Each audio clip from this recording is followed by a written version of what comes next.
Welcome to the Zelos podcast. I'm your host, Rocky Snyder. This week, Diego Martinez is with me. He's from the New York City Football Club Academy, head of sports performance and medical services. Before we get underway, check out my website, rockysnyder.com. Continuing education workshops. There's different courses, there's blogs, podcasts, archives, and so on. And also, check out setantacollege.com for a master's of science in applied sports biomechanics and movement science. There's also applied sport and exercise psychology, performance coaching, and sports injuries and return to performance management. If you go to setantacollege.com, enter RS10, you'll get 10% off tuition today. And check out Perform Better's 3-day functional summits. They're coming up this summer, 3 different locations, Chicago, Providence, and Long Beach, California. And also this summer is the NSCA 2025 National Conference in Kansas City, Missouri, July 16th to the 19th. Check that out. Be sure to follow us on Instagram at Rocky_Snyder. Click the subscribe button. Here we go. Diego, thanks for coming on the Zealous podcast. I'm really very fortunate to have you on here with your dense schedule that you're in. I'm just feeling blessed that you could actually notch out a little time to make it for a conversation here. So first of all, from West Coast to East Coast, welcome to the Zealous podcast. Thank you. Thank you so much for having me. It's definitely great. Looking forward to the conversation with you. I love how the MLS has really blossomed. I'm going to say just in the last 5 years. I mean, it has been a journey through the 70s. And myself, I'm a San Jose Earthquakes fan through thick and thin, I'll say it. And there's a lot of thin these days. We didn't have the greatest season. In fact, it was probably one of the worst seasons we've ever had. But that's just means we're building coming up on this season here. So with New York FC, before we get totally engrossed in everything you're doing there, I'd love to understand how, like, your background from sports and athletics to where you are now as director of sports performance and medical services for New York FC and the academy. Yeah, great. Thank you. Yeah, I'll start with a brief introduction. I actually got involved into sports. It was actually a change of career. I earned right after high school. I didn't have an idea where I was going really, so I went to a local community college, just engaged in any classes that I could, and then I ended up after that joining the military. Spent some time in the military, and then during my time in the service, that's when I started to kind of like dive into the exercise aspect and realize that there was actually degrees out there that you could get to get these jobs and to work in sports. So started to do my research, and when I finished my service, I joined school in the Bronx, actually, when I came back home to New York, and I got my degree in exercise science. I was privileged to have, I guess, a very renowned professor, Professor Schoenfeld, who runs that program. Brad? Yeah, Brad Schoenfeld, yeah. No kidding. Yeah. Yes. That's great. Yeah. Good man. Yeah. So I always say that, I think he definitely, with his experience and everything that he just brings to the industry, it was a blast to be a part of his program and to be in his classes, and the way that he just, wants everything to be done. That made me feel more in love into what I was about to do, and it just kind of like aligned well with my values and everything that kind of like I learned in the military. So it was perfect. It was hard, don't get me wrong. It was tough at times, but just kind of like, I was not like very young. I was like late 20s, right? And you're going back to school, you're going to school with younger people, right? So, and now you kind of like have to start over, right? Because now you have to have an internship. I don't know what's going on. I'm learning these new aspects to science. I mean, I exercise, I run, I had to do pull-ups, I had to do push-ups, I had to swim, right? When I was in the service, but learning the intrinsic aspects of it behind what goes on in your body, on energy systems and all that was very, very captivating to learn, and I just dove right into it. But I got through it. Let my ego down and just said, you know what, this is what I want to do. I'm gonna learn, and started to find internships, to learn, sometimes non-paid, just to get in there, right, and be able to Yeah. experience hands-on.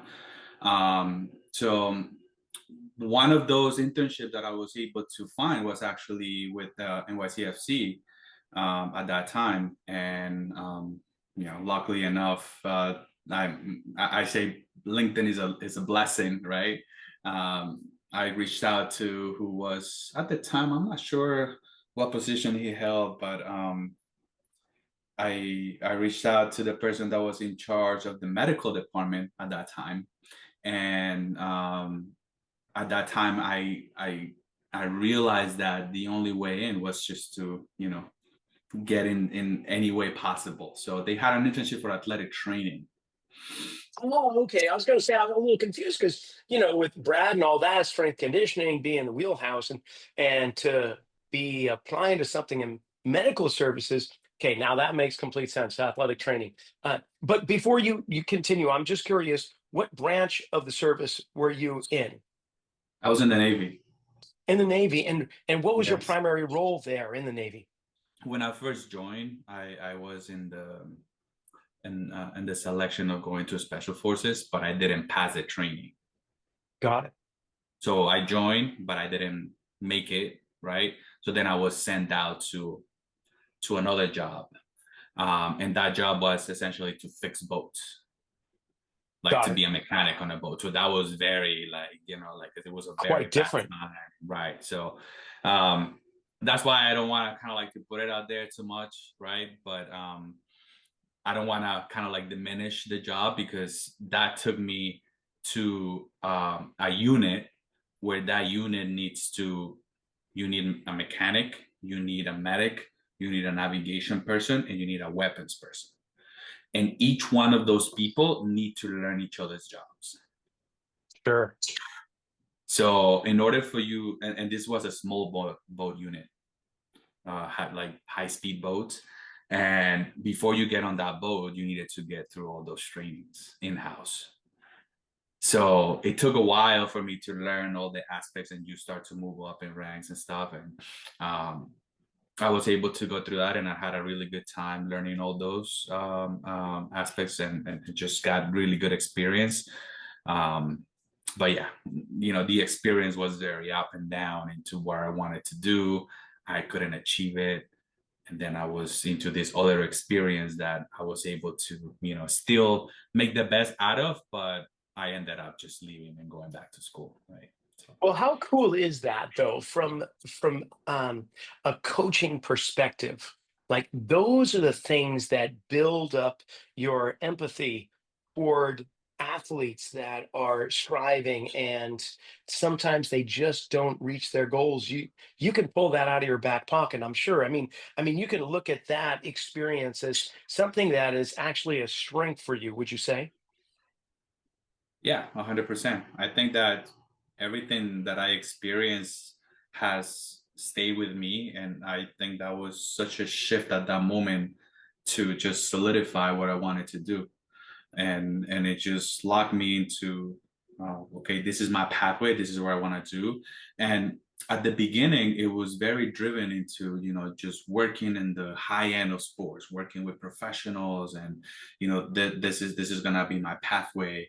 And you know life has its own way of taking you to where you belong, because I would have never thought that I was going to end up in youth sports. And I right now at this moment, as I sit Hmm. with you, I wouldn't change it for the world. My current pathway is, my mind is with youth, and I will continue to work with youth until I get tired of it, which I don't see that happening, right? Why is that? um Why did you find?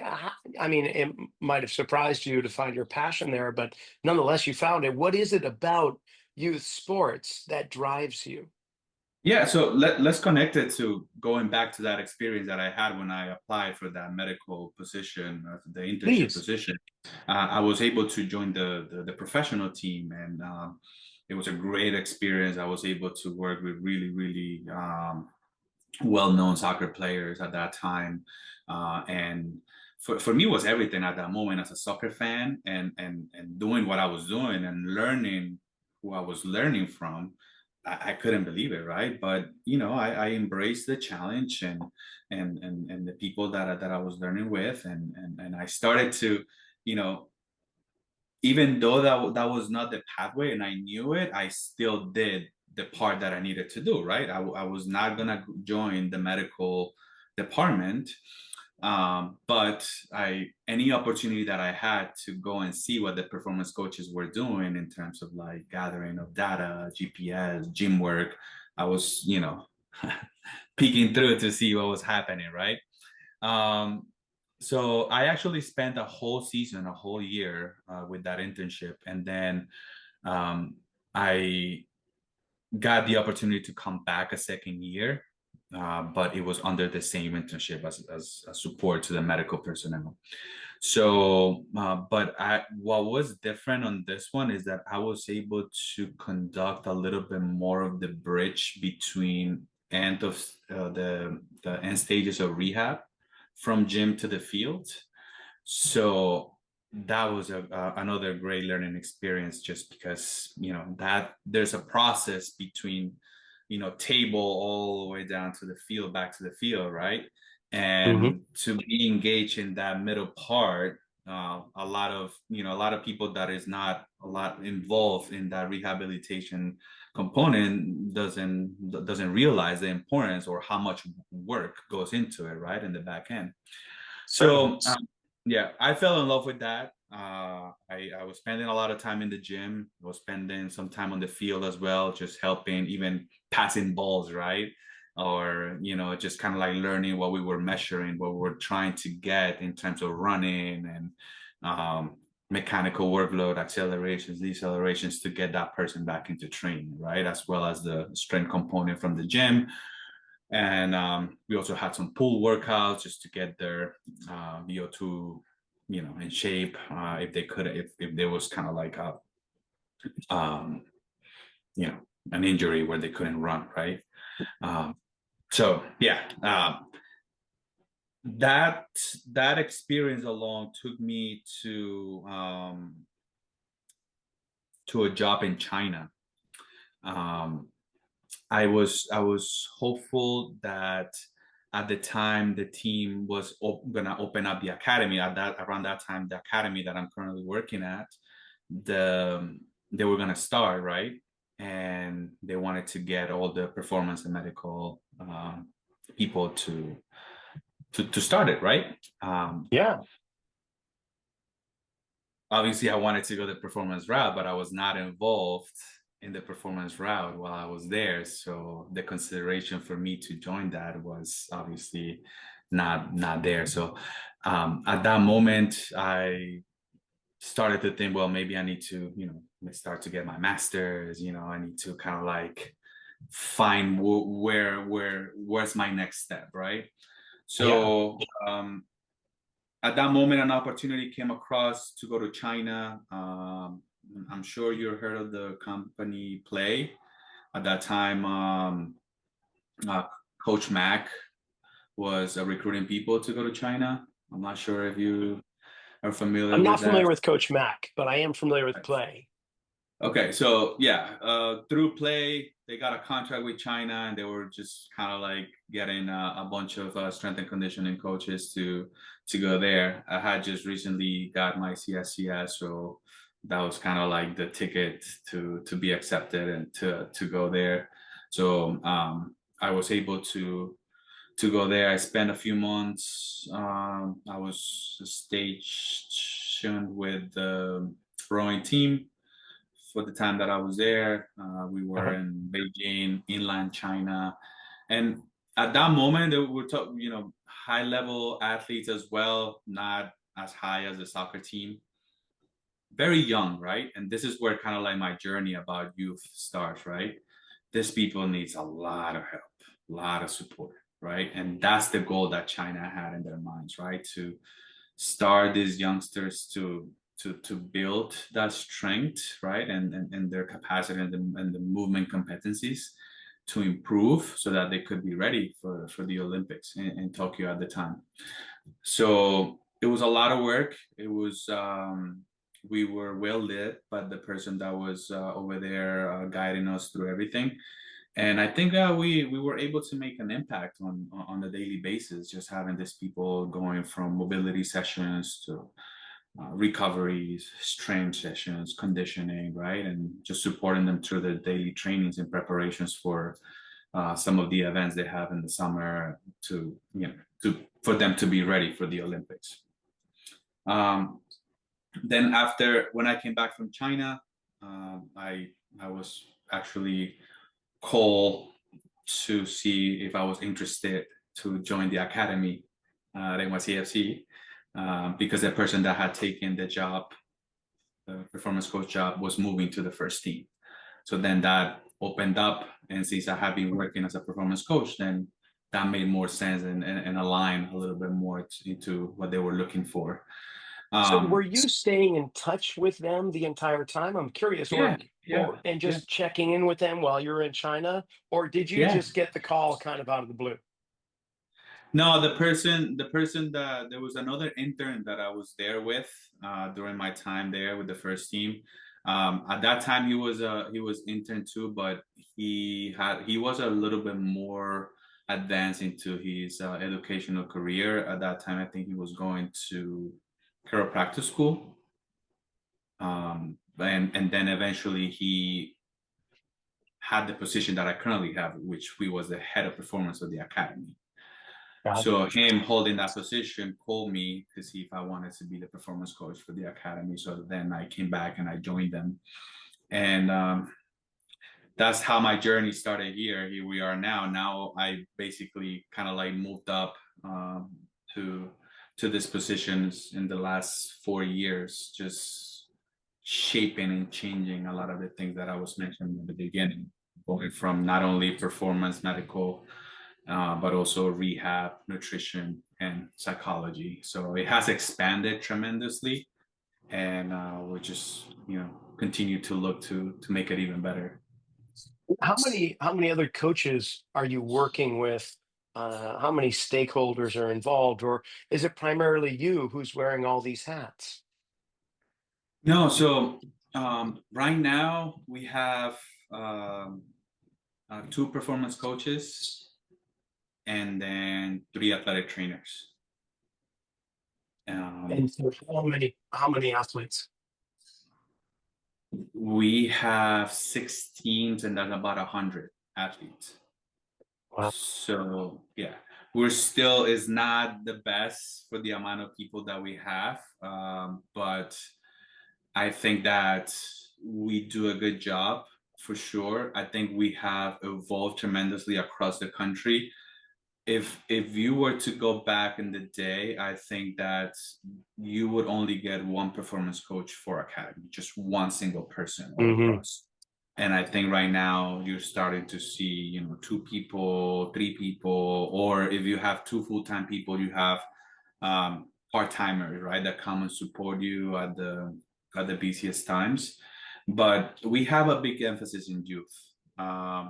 As you may know, New York City is very well linked with Citigroup in Manchester, Hmm. and their biggest concentration is to make sure that we're developing young athletes to make it into the next level. So there's a lot of energy going into that. That's why we have all those different pillars that I mentioned before, because the emphasis is there to make sure that we start in early enough to develop them from an athletic standpoint, mental standpoint, um, injury reduction standpoint.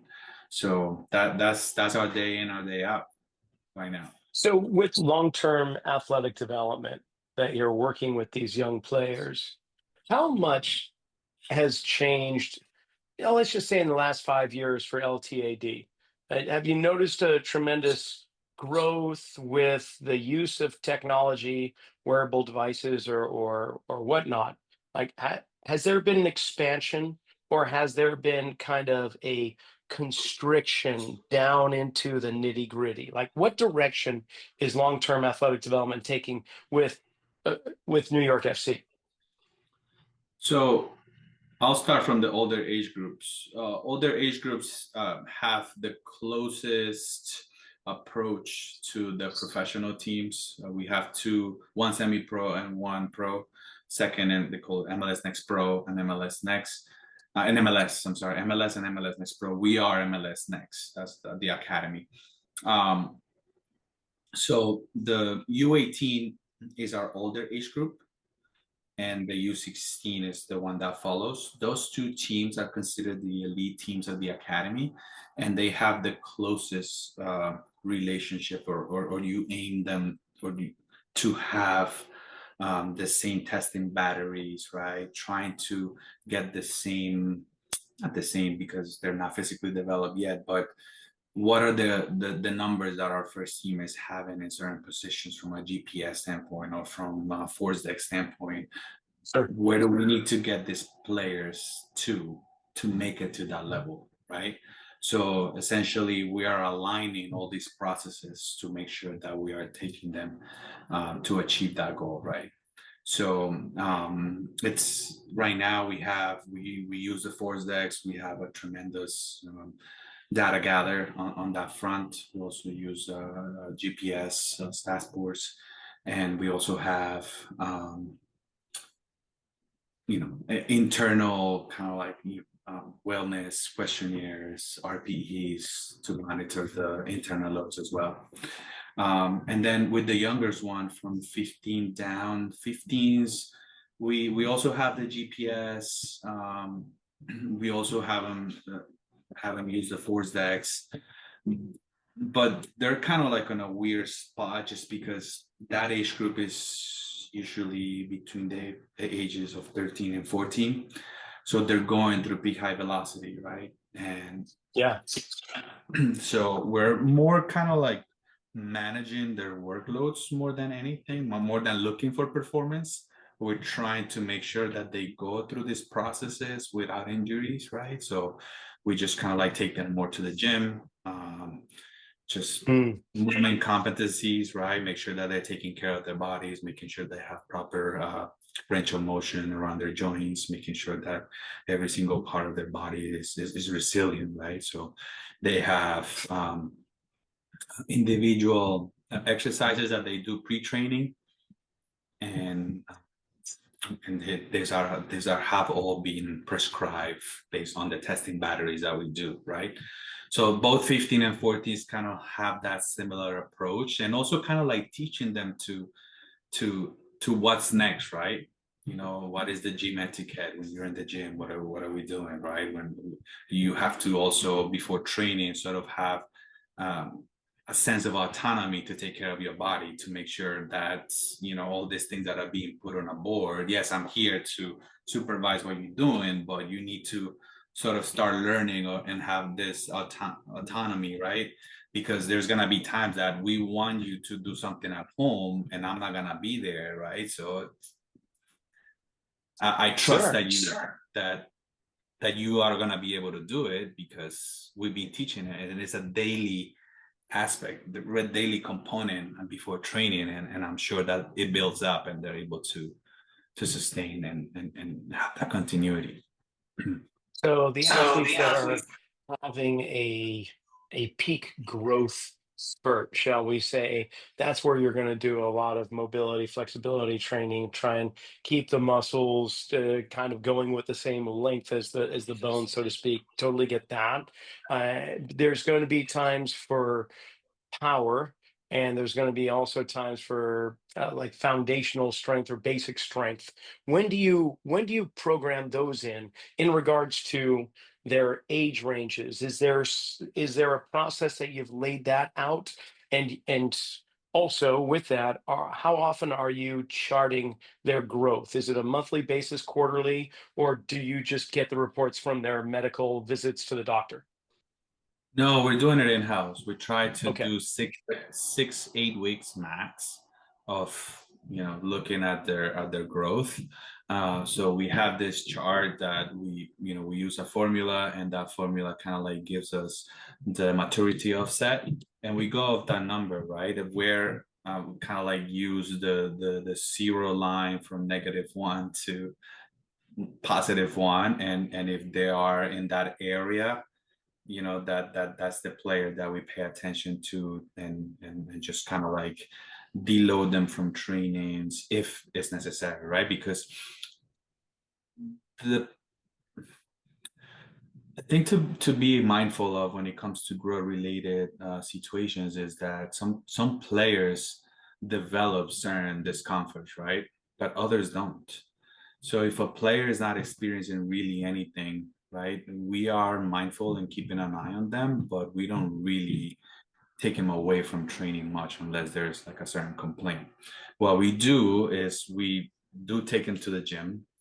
We make sure that they're going to the gym and they're going through proper strength and power exercises, and that we're also um, having the right competencies, like spending the right amount of time to make sure that they're doing what's needed. The guys that are experiencing pains, you have the usuals, the growth related, right? For the most part, at the knee or the ankle. Some of them at the hip. The ones that we experience the most happen at the knee. Those are the guys that we try to deload, right? So we don't take them out completely if they're experiencing any high level of pain. We try to keep them in if the pains are manageable. And we just go day by day. Some of them we work them kind of like in what's the capacity that you have for training, right? Some of them they start training, they don't feel anything, and by 50% of training, right, an hour into training, 45 minutes, they start to feel it at a higher degree. Okay, let's go. We'll take you out, we work with you, do your exercises, just recover. Tomorrow's another day, you might be able to go an hour, right? That way you keep them on the field more, and you still kind of like help them kind of like go through that phase of growth and adolescence, if you want to call it like that. Yeah. Now, how do you reduce the incident rate of burnout? Because yes, they live for football, soccer. They live for the sport. And you put a ball in the room or in a restaurant or on the pitch, it doesn't matter. They're going to go after it because they're just bred that way in some regard. But there comes a point where it becomes mundane or monotony. And how do you break away from that? What kind of games, what kind of alternate training, if there's any, that you do? Ultimate frisbee or anything else, like how often do you turn things into non-specific football games? That's a hard one. That's a hard one to do, to move them, because there's other aspects behind just the thought of I wish we could do more of that. I really do. The problem of What leaving prevents it, you? I will start from the top on one of the Okay. biggest things. First one is logistics. From a logistical standpoint, a lot of people travel in the tri-state area at least an hour to get their kids to training with us. Oh, okay. Here I'm assuming that they are living with you pretty much through the academy, but that's not No, the case. it's These kids are commuting. Whoa. yes, yes. That's so you see, so we start to kind of like dig into like all these aspects that they affected, right? If we would have them with us leaving, we'll have different situations and different approaches, but we have this constraints that we're trying to go through, and even with those constraints we're still pushing kids up, and some they're a lot of them are debuting, which I imagine that in the future, once we're able to just develop better logistics, and just kind of like have the program in place, how we want it, how we envision it, and we'll just continue to potentially get more, right? It's a working process, and the company is working hard to get it done. So that for starters, right? So if you're gonna bring a kid down for an hour to do something outside of soccer, that's that makes you question the program. So um, to keep a balance, we have a periodization aspect. So we go kind of like by a microcycle, and the week goes by, just coming from a weekend. If you play, most of them play double headers, Saturday, Sunday games. So Monday is usually off, and then Tuesday is kind of like that recovery session coming in. So that's the session that is fun, right? You still play, but it's more, for them to enjoy it, and they're coming in, they're still working towards, the essence of the game, but it's more relaxed, if you want to put it that way, on many components, right? The physical and psychological, right? They don't have to, think too much about it, right?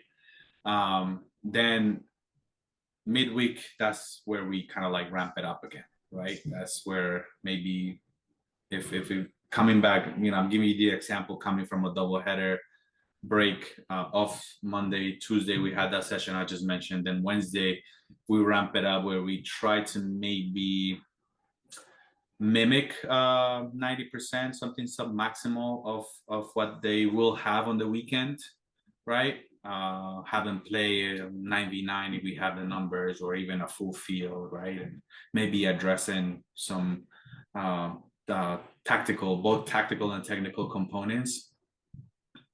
And then on Thursday, just kind of like a taper session, less intensity, kind of like working on the game plan for the weekend again, right? So it's a very quick turnaround, short week that just you spend so little time with them, and then on top of that, you have to consider that they have meetings with their coaches to watch a video, that we have to take them into the gym as well, right? That they have to do their pre-acts and all the things that I mentioned about just performance and medical specific. So they spend about 3-4 hours with us, right? And on top of their commute. So everything is just crammed in that evening after school for them. So it could be a lot. It could be a lot if And you put it in perspective. schooling takes place at a different location. It's not like they're coming in and they're doing their academics and then training. They actually come in after school hours.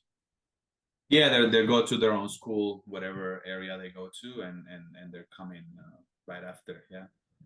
And what's the furthest commute that you have some of your athletes traveling? An hour and a half?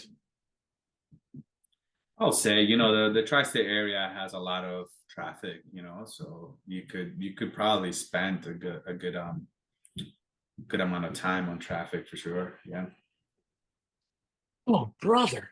Here, I was painting a completely different picture in my mind as to the athletes and how they're recruited and where they are. So this adds a completely another component, is specifically like dealing with families. Like, I'm sure being director of sports performance and medical services, you want to have touches on, you want to have contact with all 100 or so athletes. But now we're talking about 1 to 200 parents on top of that, depending if it's a single parent home or both parents home, whatever. Uh, How do you manage that? A lot of chats. Yeah. A lot of chats and a lot of support. Like I was telling you at the beginning, we make it work. We have a lot of committed people, energetic, and I think culturally speaking, I think that's kind of like the essence of the culture of New York, right? People just kind of like um, getting it done, right? With whatever you have, whatever comes at you, you just get it done. So I think that's kind of like what we live in, and don't get me wrong, despite the logistics of it and the schedule, the resources that we have is what saves us to make sure that we're doing the right thing for the players, right? And if I can go farther specific into the support that we have, we also have doctors from our partner hospital that also provides help. If a parent needs support on anything, like we'll send them over there. We have also recently expanded to get nutritional consultations, because we don't have them at meals, and we want to make sure that they're eating right for the outputs that we want them to give out, right? Not only at games, but during the week, right? You still got to train, and you're coming from school, right? Like, what exactly are you putting in your body to make sure that you're coming in here and putting out what is being asked of your coach at this level, right? So that's a huge one, because you can educate the kid for sure, but who buys the groceries? So the So, do you nutrition. have a way of, do you fuel them? I mean, do you have fueling sources when they come to train with Yeah. you? Because if we're talking 3 or 4 hours, there must be something, right? Yeah. So we have snacks, right? That's kind of like what we have. We have well, bars for them, and gels, and gummies from a partnership that we have, and then we also provide them with protein post training, right? But the end of the day, you have to make sure that the actual meals, like dinner or lunch, are the ones that are fueling them correctly, because the snacks are okay to get you to training and to help you recover, but we gotta talk about what's happening outside of that, right? What's happening at breakfast, what's happening at lunch, what's happening at dinner, right? So I think that having them understand what that is, and not only them but the parents, because like I was saying before, they're the ones that buy the groceries for them. Like, they need to kind of like also understand what's needed. Are they under eating? Are they overeating? Right? Are they eating the right things? So, do you create some type of educational platform? Do you do a parents' night? Do you Yeah. How do you get this information across? Because I mean, historically, nutrition has been kind of in the closet when it comes to sports performance. It's one of those things that, oh, you just pull out this thin piece of paper compared to the tome that your periodized strength conditioning program is going to weigh down the desk. Well, just try to drink water and try to do this and that. But how do you bring in more insight and information to the family model so that, and do you have a check and balance? Do you have some way of assessing the efficacy of this information that you're giving them, to find out how it's really being absorbed or utilized? Right. That one, the last one, is definitely hard. We haven't been able to track, but what we have done, and now we're gonna find more consistency, is education, like a parents' night kind of thing, right? You send an invite for them to come in, and then it's either me or someone else, just kind of like providing very basic, straight to the point ideas, and to so that there it is not overcomplicated, right? Because at the end of the day, you want the information, but you want it to be just okay. This is what you need. This is what your kid needs. Let's try to get it for them. Um, Again, it hasn't been as consistent as it will be now, because as you will know, there's also um, logistical and budget components that come with that, right? And just working around those to get it more consistent now, for sure. And in regards to the ethnic diversity amongst these athletes, where where is the majority? Like, I'm just thinking of like ethnic cuisine. There's just going to be different types of foods based on the player's household and what they're brought up with. But are is the majority of players Caucasian, Latino, Black? I mean, I'm sure it's very multicultural, but where would you say the larger populations lie in regards to ethnicity? It's very, very balanced, very diverse, All very, across, huh?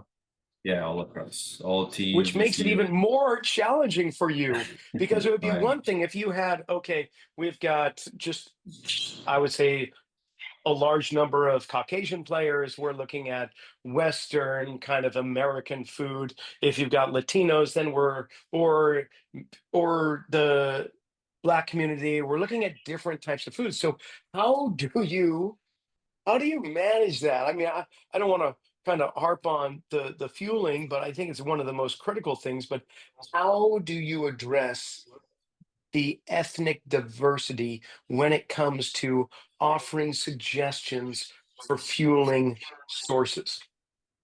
Sometimes what I've done when I find it challenging to with specific players, because sometimes you kind of like narrow it down, right? You start to see that the trends are with specific players. So it actually is easier, right? Because you can kind of like generalize at first. And then there's this kind of like the ones that make it through the filter, they just fall on your feet and then just pick them up and right. So I that's kind of like what I've noticed. So I approach those kids and I have them do um, a food log, right? Jot down what you're eating for all your meals, and then let's look at it together after a week and see like you know what's going on. And I tell them is like, listen, I'm trying to help you with this, right? So be honest. If you had something that you're not supposed to and you had it, put it down. Don't lie, because I might be able to give you another option for that. But if you don't put it down, then it might be detrimental to you. So just be honest. So I have found a certain level of success. I have found kids that they have a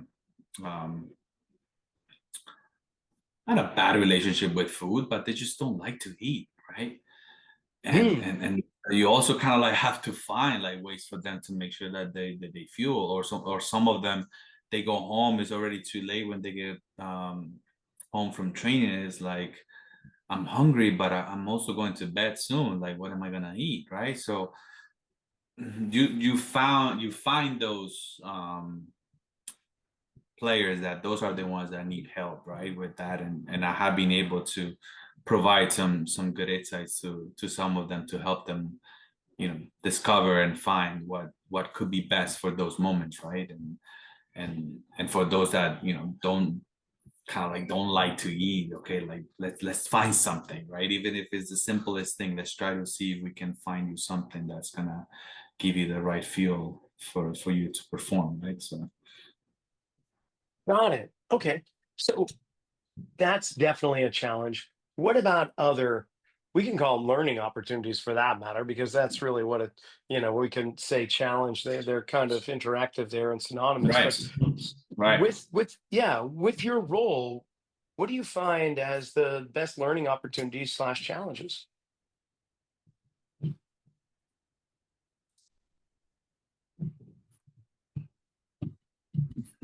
I think that it's probably often time more than anything, right? In an operation like ours, I wish that we had more gym time. I wish that we had more time for them to maybe do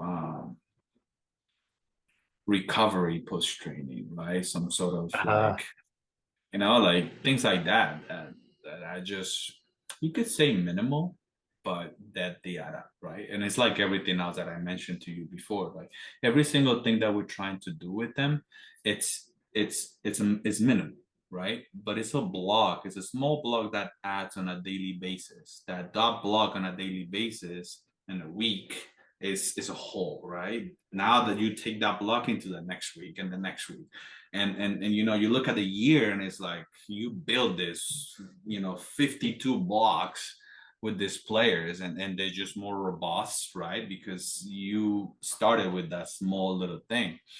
And so I connected to everything else, right? Even with the nutrition, as we just spoke about, the recovery too, right? Like we use technologies like MedBridge and Bridge Athletic to give them exercises for them to do at home. I'm 100% sure that 75% of them actually get home and do it. The other 25%, might not, right? How do we bridge that gap, right?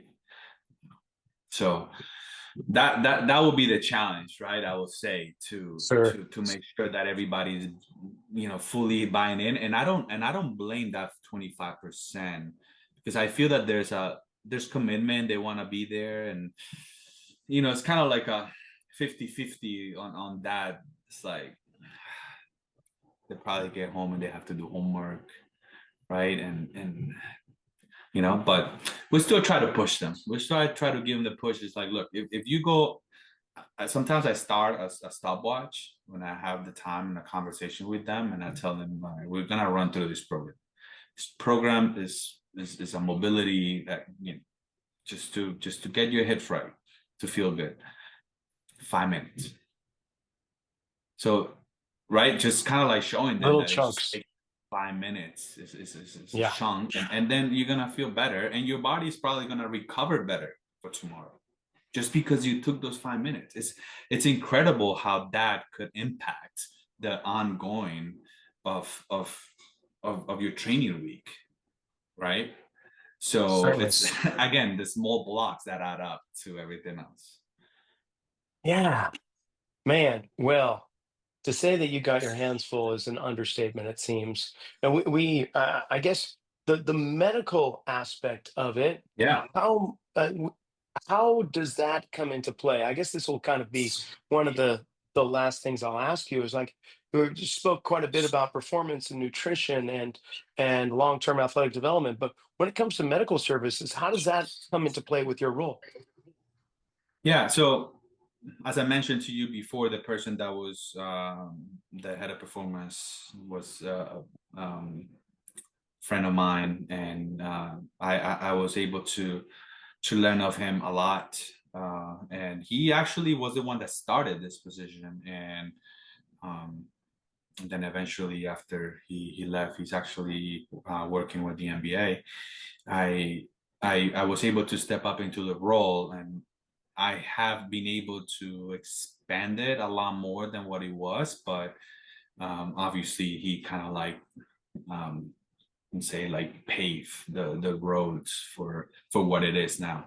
So he's on the other side. His background was strictly medical, and just by being involved with him and learning, and also from my experience with the first team back then, I was able to bring a lot of the protocols in place and understanding and the learnings from the athletic training aspect of it. So I understand it. I lift it. And even though I am not an athletic trainer, I connect with them, right? Like I see what they bring to the table. I see what they're able to provide. They have tremendous skill sets, and working with them is so much fun. It's like um, I work very, very close with them. Well, in fact, we are one department that works together on all levels, and they are able not just to show up and watch the field. I mean, these people are you know doing rehabs. They're making sure the players are ready for training before training. Some of them are even taking the time to do what I just told you about, like doing maybe recoveries after training, right? Helping out at the gym, just keeping an extra set of eyes when we have 20 plus players on the weight room. So a lot of notes, a lot of following up with parents, following up with illnesses, reports to coaches, letting them know if they're available, not available. So they also go through a lot. I have a very good support system. So to your question about communication with parents and everything that goes on, is essentially having that good group of people that works together to make sure that all aspects are covered, from communication to stakeholders, not only like coaches and management teams, but also parents and the players themselves, right? I think like that's for us the one group of people that we always put above everything, and that's kind of like always our motto.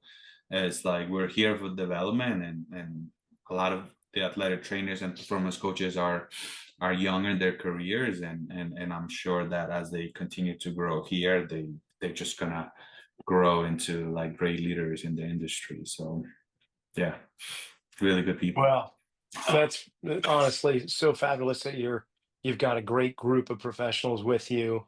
It's just an orchestration of success, and I really thoroughly enjoy getting to know you better through this conversation, but also, man, uh, what a great position for you to be in, and not just thrive, but every day is a learning lesson. Every day gains you more experience, so that I can understand wanting to be there and really work on creating a system that works for as many of your athletes and their families as possible. So it's not an easy task, but I get a sense that you're really up for it. If people wanted to follow your pursuits, obviously LinkedIn, like you say, is a magical place. It's where people connect, like you yourself and myself. But where else do you do social media? Can we follow you on the New York FC or your own handle? What's the best way? Now, right now, I don't have social media. I'm fully devoted to my family. I have two little girls right now, and we just talk about how busy I am with work. So those are my two worlds, my family and my work. And I do have LinkedIn just because I'm able to connect with people just like you, and just kind of like keep tabs on what's happening, right, in the industry, and just be able to just bounce off ideas and just see where people is at. I think this is a great way to keep network, but other social platforms I currently don't have. So yeah, LinkedIn will be the best one. I don't know how you'd fit it in, and the fact that you have two young girls and you've taken time out again, that just adds gratitude to my heart that you would consider taking some time out from them to share. So, thank you, Diego. This has been great. I look forward to watching your pursuits, and as well as New York FC as well. And good luck with the season as it starts to unfold. Thank you so much. Thank you for having me. And just like that, we're at the end of another episode. Thank you, Diego and NYCFC. Be sure to check us out at rockysnyder.com, either online or, well, Instagram as well. Check out setantacollege.com. Remember, if you enter RS10, you get 10% off your tuition. Perform Better's 3-day functional summit coming up June, July, and August. We've got Chicago, followed by Long Beach, and then finishing up in Providence, Rhode Island. And then somewhere in between, July 16th and 19th, NSCA's National Conference. Join me there and pick up my book, Return to Center. We'll see you next week.